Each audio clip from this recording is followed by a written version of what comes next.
Halo, selamat pagi. Saat ini Anda menyaksikan Berita Banten bersama saya Rusdi Maulana. Sejumlah informasi aktual dan menarik akan kami hadirkan untuk Anda. Dan berikut 3 berita utama pagi hari ini.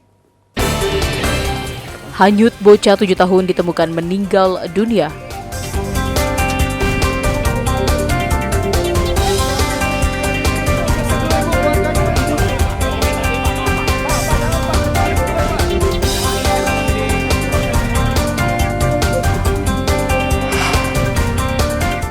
Polres Serang musnahkan 4 kg sabu-sabu asal Afghanistan.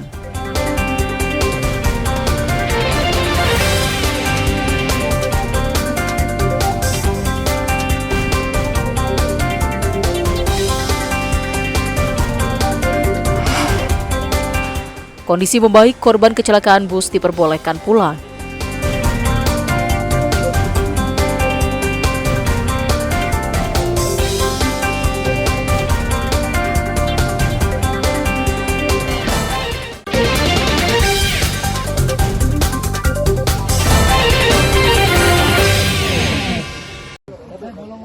Rizky Andi Putra Azami, bocah berusia 7 tahun yang hanyut di Kali Taman Mangu, Kelurahan Jurang Mangu Barat, Kecamatan Pondok Aren, ditemukan dalam keadaan meninggal dunia.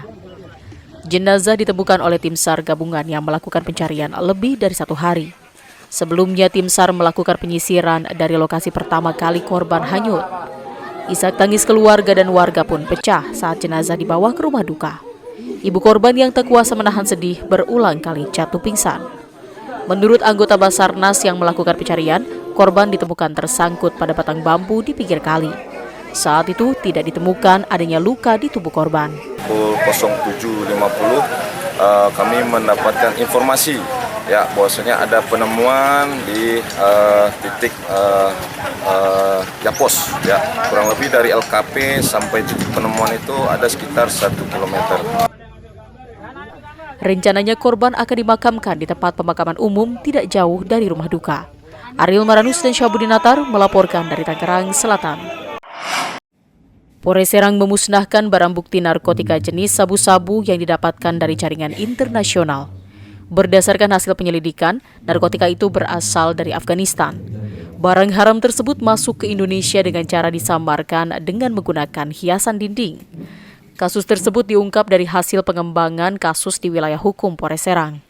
Sebelum dimusnahkan, barang bukti tersebut terlebih dahulu diuji oleh tim dari Bitdokes Polda Banten guna memastikan jenisnya.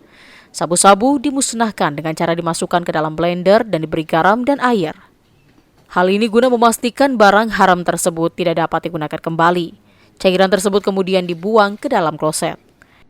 Untuk barang bukti yang kita musnahkan itu hasil penangkapan pada bulan April, yaitu untuk jumlahnya 4.700 gram.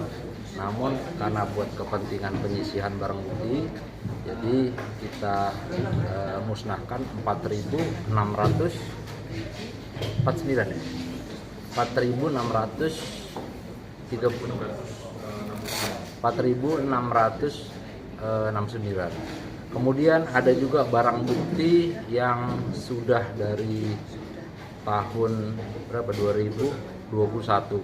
Itu ada kurang lebih 0,3 gram.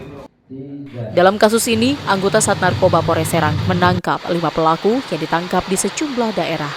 Ariel Maranus dan Rizal Ramdhani melaporkan dari Kota Serang.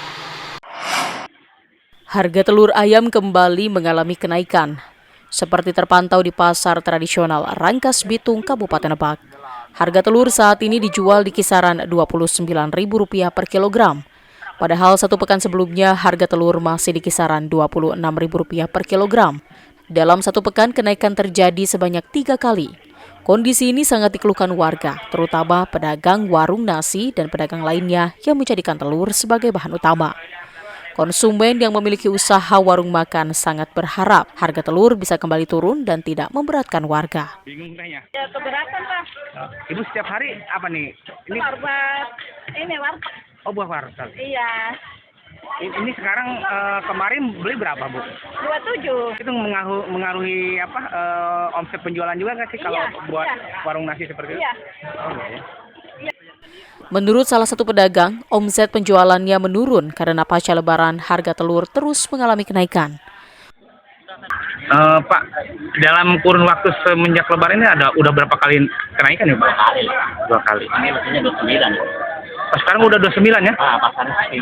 Oh gitu. Nah kalau seperti itu omset penjualan sendiri menurun atau gimana sih Pak? Menurun. Oh menurun. Berapa persen Pak menurunnya?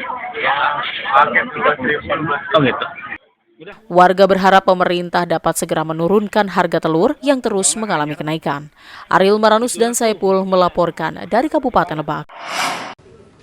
9 korban kecelakaan bus di objek wisata Guci Tegal, Jawa Tengah masih menjalani perawatan intensif di RSUD Pamulang, Tangerang Selatan. Umumnya pasien mengalami luka patah tulang. Pihak rumah sakit kembali akan mengoperasi 2 pasien. Menurut Direktur RSUD Tangerang Selatan, karena kondisi yang semakin baik, 3 pasien dapat pulang ke rumahnya. Selain itu, 1 pasien yang sebelumnya dirawat di Rumah Sakit Selawi kembali dirujuk ke RS Tangerang Selatan. Sampai saat ini pasien yang korban kecelakaan di Selawi itu yang kita rawat ada 9 orang. Rencana hari ini tindakan 2 orang untuk operasi dan hari ini juga ada yang dipulangkan 3 orang. Rata-rata kondisinya alhamdulillah stabil dan tidak ada keadaan yang mengkhawatirkan. Sementara itu, pihak rumah sakit juga meminta para pasien yang sudah diperbolehkan pulang untuk kontrol lanjutan secara rutin agar kondisi sepenuhnya pulih. Ariel Maranus dan Syabudinatar melaporkan dari Tangerang Selatan.